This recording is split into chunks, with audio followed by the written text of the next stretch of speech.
নমস্কার, আমার নাম ডক্টর চিরজিৎ দত্ত। আজকে যেটা নিয়ে আমরা কথা বলবো সেটা হলো একটা অদ্ভুত সমস্যা এবং চিন্তার ব্যাপার। এটা কিন্তু অগ্রাহ্য করা একেবারেই উচিত না। It's something very very serious.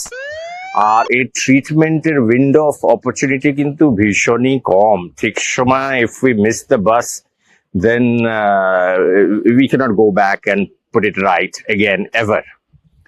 তো এটা হয় কি দুম করে, সত্যি দুম করেই। অনেকের আবার কানে পট করে একটা আওয়াজও হয়। তার সঙ্গে সঙ্গে হিয়ারিংটা, শোনার ক্ষমতা অলমোস্ট অলওয়েজ একদিকে, যে কোনো একদিকে, ডান দিক বা দিক, পুরো চলে যায়, পুরো অফ। আর তার সঙ্গে অনেকের গোদের উপরে বিস্ফোরণের মতো ভয়ঙ্কর গা গুলোয়, বমি হয়, কানে আওয়াজ হয়। কানেরই ওটোলজিক্যাল যে সিমটম গুলো, কানের যে উপসর্গগুলো, সেগুলো প্রকট হয়ে দাঁড়ায়। কিন্তু সব থেকে ইম্পর্টেন্ট হলো হিয়ারিং লসটা।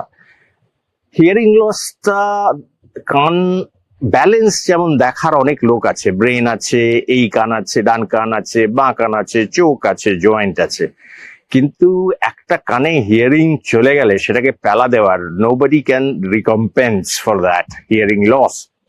So you have to have immediate treatment. আর দুটোই হলে না, আড়াইটের মধ্যে হসপিটালে পৌঁছে যাবেন। কারণ কোথায় যেন আমি একটা শুনেছি কানের এরকম ভাবে হিয়ারিং লস হলে এটা ফিরিয়ে আনা মুশকিল, তাই জন্য আমি চলে এসেছি। আশা করি কারোরই হবে না, কিন্তু that is something that you should keep in mind. Specially unilateral sudden hearing loss is a rare but very very important medical emergency যেটা becomes very difficult to treat at a later date. 48 hours। আশা করি কারো হবে না। সবাই সুস্থ থাকবেন, ভালো থাকবেন, কিন্তু হলে কি করতে হয় সেটা আমাদের সবারই জানা উচিত। ধন্যবাদ।